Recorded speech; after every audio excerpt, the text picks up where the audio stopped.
Sejam todos bem-vindos ao quarto episódio da segunda temporada do podcast Além da Visão. Um olhar voltado à prevenção à cegueira, à reabilitação visual e à qualidade de vida.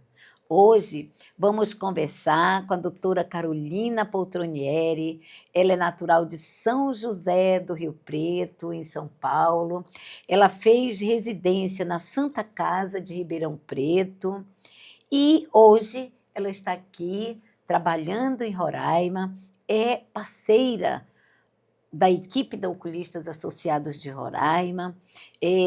Nas redes sociais dela, ela coloca que a oftalmologia escolheu ela, que ela ama a oftalmologia. Então, eu tenho trazido aqui muitos homens, né? Mas hoje eu vim trazer a Carol, porque eu gosto assim de conversar com as pessoas diferentes para que a gente possa realmente estar valorizando a saúde ocular. Doutora Carolina, né? Carolina. Eu gostaria que a senhora me falasse, quando a senhora colhe o paciente, né? O que a senhora primeiro faz? Como é que é essa chamada anamnese do paciente? E, depois da anamnese, eu queria saber, na verdade, quais os exames, os internautas têm perguntado muito, o que está acoplado, o que um oftalmologista faz para descobrir as patologias. Então, quando a senhora recebe o seu paciente, o que entra nessa consulta? Conta para gente. Eu sou sua paciente, me diz aí. Olá, boa tarde. Muito obrigada pelo convite. É um prazer imenso estar aqui. Eu gosto muito de Boa Vista. Boa Vista me acolheu, você me acolheu, o Oculistas me acolheu de uma forma singular. E é muito bom estar aqui. Tem pouco tempo que eu estou, mas estou já adorando essa nova caminhada. Bom, a consulta oftalmológica, quando você encontra o paciente ali, adentra a sua sala, é importante entender melhor mesmo, fazer uma anamnese. A consulta oftalmológica não se baseia só em um óculos, né, em um exame de vista. Tem que perguntar se tem diabetes, se tem pressão alta, todos os históricos de histórico familiar também de glaucoma, se já teve cirurgias prévias, se já tem outros óculos. Toda a anamnese é elaborada e antes de fazer um óculos a gente tem que conversar muito bem, entender muito bem até a queixa do paciente, né? Porque pode ser que ele esteja lá por um motivo aleatório ou por uma emergência oftalmológica e a gente tem que entender melhor o que ele deseja, qual a queixa fundamental e assim prosseguir com os exames de biomicroscopia, fundoscopia, tonometria e, se precisar, exames adicionais, né? Que a Oculistas tem um arsenal imenso de topografia, campo visual, temos vários exames por lá. Doutora, nós sabemos que Ribeirão é um grande centro oftalmológico, tanto que tem residência. Qual foi o impacto? A senhora acha que é muito parecido? Roraima deixa a desejar? Eu falo com relação aos exames de diagnóstico. A senhora sentiu diferença? Ou a senhora sentiu que aqui é a terra que a senhora quer ficar? Bom, a diferença eu acho que maior é na demanda dos pacientes. Então, lá né, em Ribeirão, em grandes centros como São Paulo, a demanda tem alta complexibilidade também, né? Então, são pacientes talvez mais complexos ou que a gente daqui encaminha por talvez não conseguir resolver o caso de uma maneira geral. Por exemplo, igual eu trabalhei no Hospital de Câncer de Barretos, a maioria das pessoas da região tudo vai para lá para operar, para fazer essas cirurgias mais complexas, mas não deixa a desejar. Boa Vista é onde eu quero ficar. Oculistas tem vários arsenais que a gente consegue resolver o problema. Então, catarata, retina, temos especialistas como retinólogos, glaucomatólogos, estrabólogos. A gente consegue resolver de uma maneira geral o problema do paciente. A grande diferença é, talvez, o acesso, a complexidade, a alta demanda, mas que aqui a gente consegue sanar, provavelmente, e com certeza, os problemas, né?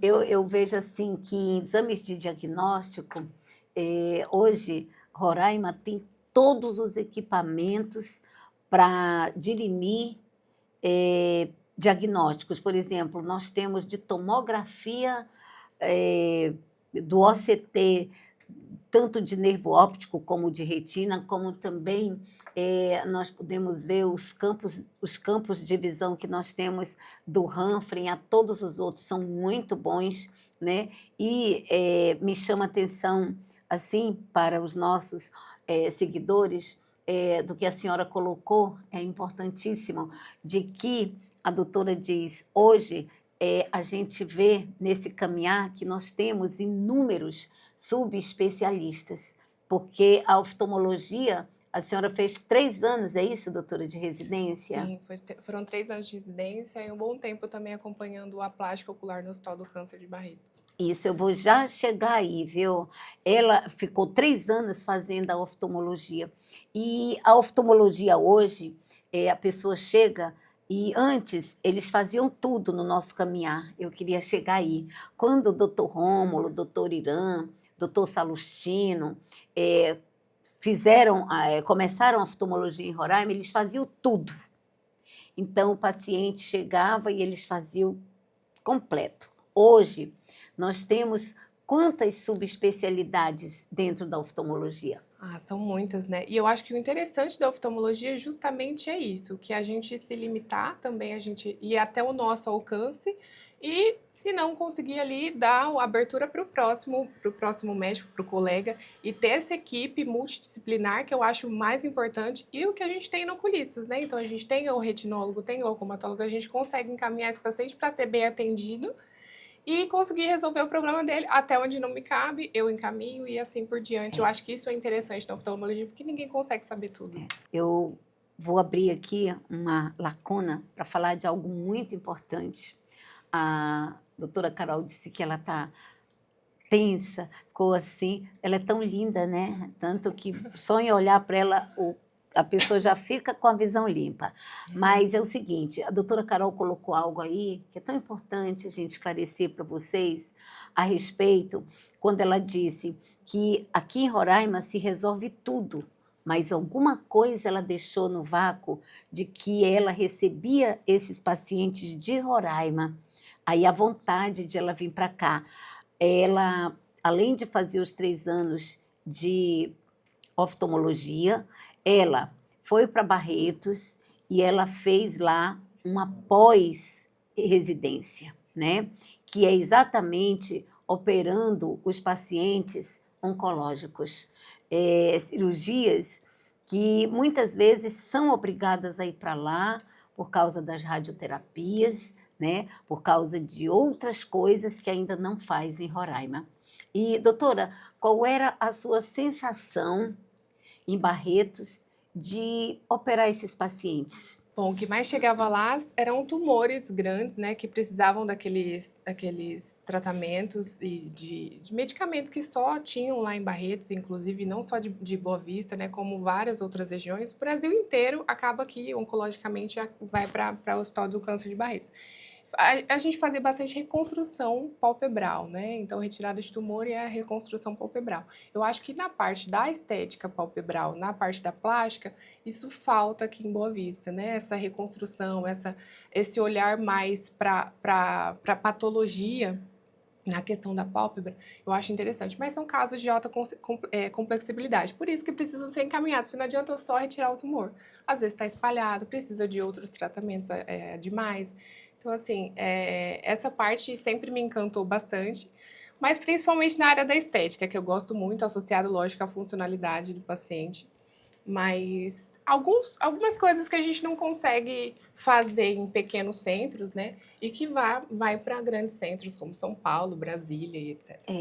Eu vejo, inclusive, parabenizar a senhora, né? Porque essa é uma área tão dolorida, é uma área que realmente, quando mexe com uma doença incurável, é como ela diz, operar ali a pálpebra, todas vocês que fazem blefaroplastia, que fazem as cirurgias estéticas, opera, mas o problema do câncer é que existem outros tratamentos paralelos com outros profissionais, né? E que muitas vezes não pode ficar aqui. Mas, doutora, a oftalmologia tem várias subespecialidades. E a senhora, eu vi que recentemente a senhora fez uns cursos, a senhora está fazendo a blefaroplastia. Também sei, né, que hoje o laser de CO2, vi também que a doutora Gabriela Zureda, ela criou um ponto intradérmico. Eu sei que a senhora viajou e vê. Me diga o que a senhora viu de moderno, o que está sendo feito aí para que as mulheres fiquem mais bonitas.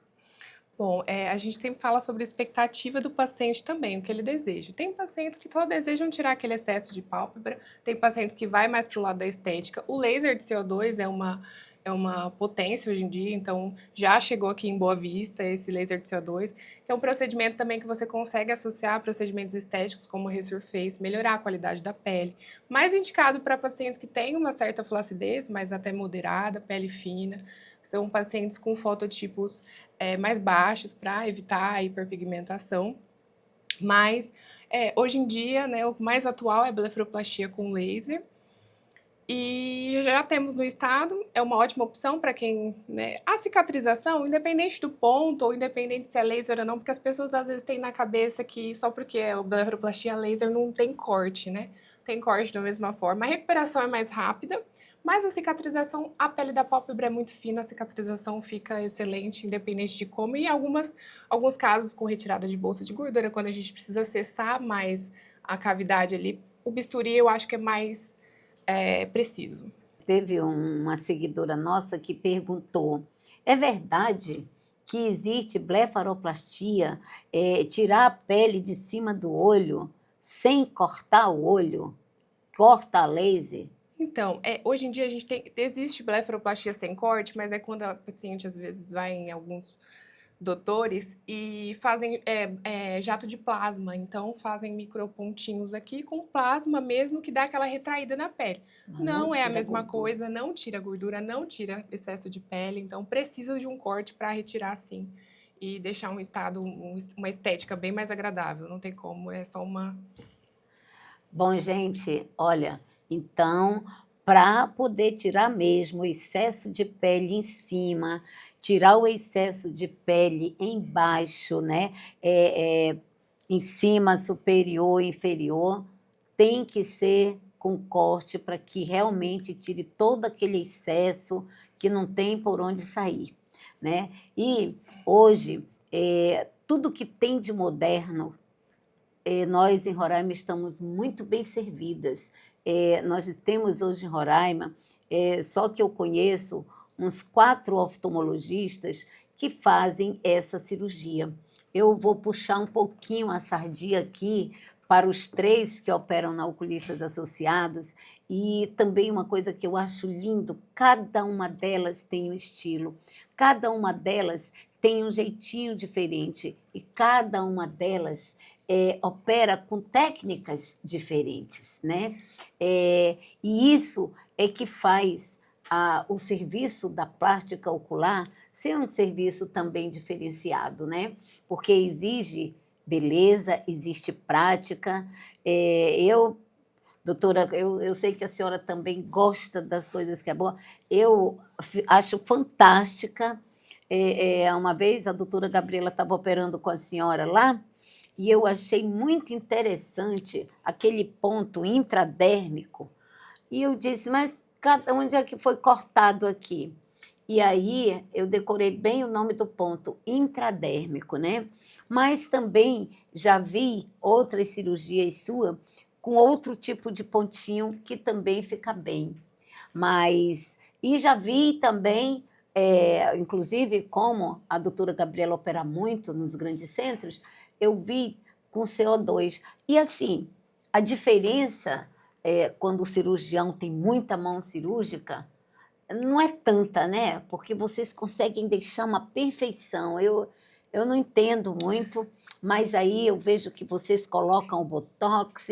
Como é que é feito? Tem uma harmonização? Como é que é isso?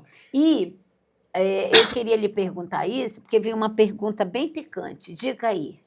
Bom, eu acho que concorrência, igual eu até sempre te falo, concorrência não existe, a gente concorre com a gente mesmo a vida toda.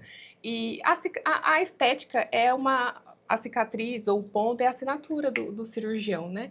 Então, quanto mais caprichado, mais detalhista, melhora. Hoje em dia a gente está na era da naturalidade, da desarmonização. Eu acho importante falar isso porque quanto mais sutil aquele embelezamento é o meu gosto, né? Tem gente que não tem esse mesmo gosto, mas independente do ponto, se for uma cirurgia bem feita e bem realizada, a cicatrização é boa e no final fica uma boa cirurgia. Lógico que tem que, né, com especialistas. E o Botox harmoniza ali no final. Então, às vezes, você tira a pálpebra, sobra um pouquinho de rugas perioculares, uma assimetria aqui, uma ali, a gente conserta com o Botox, que é um grande aliado também na estética. Doutora, eu sei que a senhora não se incomoda, e também, olha, eu vou trazê-la aqui em outro momento, mas como ela é a mais experiente, porque eu não vou falar da idade, mas, por exemplo, tem uma outra coisa também que eu vejo, além tem um tal de um preenchimento que é diferente do Botox, como é que é isso? Tem preenchedores, eu tento fugir um pouco da área da dermato, porque eu realmente gosto da estética periocular, né? Então, do terço superior. Mas existem preenchedores, inclusive meu curso atual foi esse, mas também no terço superior. Tem preenchedores mais leves, mais finos, que preenchem essa área de ruguinhas que... Abaixo aqui a gente não pode aplicar Botox, porque senão fica muito artificial, fica aquele efeito prateleira, então a gente opta por preenchedores mais naturais, mais leves, mais finos, que são os skin boosters, né? Mas, no geral, preenchedor de olheira é uma opção, assim, que tem que ter uma boa análise do paciente. Eu prefiro, quando tem bolsinha de gordura, excesso de flacidez, não fica bom, porque o preenchedor, ele puxa água, fica aquele edema maior, então a bolsa aumenta ali. É um caso individual, cada paciente vai precisar de uma coisa, às vezes um quer mais preenchimento, outro quer menos, quer mais naturalidade, isso varia muito de paciente para paciente. Doutora, eu gosto de ouvir opiniões diversas. Eu tenho um carinho especial por cada profissional que passou, ou que passa, ou que está na Oculistas Associados de Roraima. São 39 anos formando vidas, abrindo espaços, e esse podcast aqui, ele é esse espaço para conhecer cada uma de vocês. E como nós estamos nesses 39 anos de caminhada, e quando nós começamos, era com o Greens. Eu conversava, né? Estou conversando aí com os pioneiros, lembrando que Dr. Rômulo começou com o Greens. E hoje a gente vê que a Oculistas é completa, que nós temos todas as subespecialidades. E quando não tem, a gente tem parceiros, mas a gente nunca vai deixar, por vaidade, ou por querer dizer que não existe o serviço em Roraima, a gente manda, porque hoje a gente manda estrabismo para a nossa colega lá, para a Tariana, né? E, enfim, nós gostamos muito de atender esse paciente. Por isso que a gente fez questão de falar da anamnese, do acolhimento e do diagnóstico certo. O oftalmologista bom é o que faz o diagnóstico certo. E isso... O foco é sempre o paciente, né? O bem-estar dele, independente para onde ele vai, com quem vai, a gente tenta fazer o melhor. Na Oculistas tem muito disso, porque a gente tem várias equipes, isso ajuda bastante no ambiente. Quero agradecer muito a senhora por toda essa abertura, por me dar espaço em Boa Vista desde que eu cheguei. Eu sou muito grata, com todo o coração. Eu não sou baú, né? Então também é bom um podcast leve. O paciente chegou ontem lá na Oculistas e disse: eu posso escolher a médica? Pode. Mas o médico pode. Não, é assim, eu quero operar de catarata, mas eu perguntei ali, e conversando, que eu indo com aquela doutora do olho bem verdinho, linda, que ela vai me mandar para o cirurgião, então eu quero ir com ela. E aí eu olhei para ele e disse: pois é, mas olha, cuidado, porque também o senhor pode operar com ela. Ele disse: não, mas eu não quero cortar o meu olho. Assim como se a catarata, eles não veem corte, né? porque vocês operam a plástica ocular e o paciente sai marcado. E a catarata é a cirurgia que ninguém vê, porque é lá dentrinho, hoje autocelante, né? E, doutora, então você vê que o médico, quando ele é o todo, quando ele é completinho, o paciente vai com ele e de lá ele é encaminhado para os outros e vice-versa, né? Com A certeza. gente vê que os pacientes idosos operam glaucoma, catarata, opera retina, mas eles tudo com o olhinho caído. E precisa, gente, porque É uma essa equipe, né? pele atrapalha, né? É uma equipe, então cada um fazendo sua É. parte, ainda até seu alcance, todo mundo se ajuda, todo mundo sai bem. Eu acho que a vida é sobre Que isso. bom. E eu queria que a senhora deixasse uma mensagem para os nossos colaboradores, parabenizando por esses 39 anos. Nós temos, a senhora pode até usar o nome, nós temos duas servidoras lá, a Sandrinha, Ah, né, Sandrinha. que ela já tem isso na Oculistas. E nós temos também a Julinha, que a senhora não teve oportunidade, porque ela fez uma cirurgia e está afastada, e a enfermeira Marta, que são as mais antigas, né, que elas são as mais experientes dentro da Oculistas. Então, eu queria deixar registrada a sua mensagem para esses colaboradores pelos 39 anos e 25 de Oculistas. É uma história linda, né? E grande, imensa. Eu parabenizo, agradeço, porque o papel de vocês é fundamental no nosso dia a dia, tão importante quanto qualquer outro papel. E a Sandrinha, vocês são pessoas do bem, todos vocês. É uma grande família e eu me sinto acolhida, me sinto agradecida. Que Deus abençoe esse caminho, essa trajetória e continue ajudando, contribuindo com todas essas pessoas que foram muito bem recebidas e continuam sendo lá no Oculistas. E eu tenho uma mensagem que eu sempre ando comigo, que é bíblico, Mateus: se os seus olhos forem bons, todo o teu corpo será luz. Então, eu acho que tudo começa no olho, na alma. Se a gente tiver bondade, a gente consegue entregar o melhor, o nosso melhor, e é isso que importa. Obrigada. Gente, continuem nos seguindo, porque é aqui, nesse podcast, que você consegue cuidar da sua visão, consegue cuidar da sua saúde e ainda sai feliz, porque nós temos médicos assim, que levam mensagens do coração.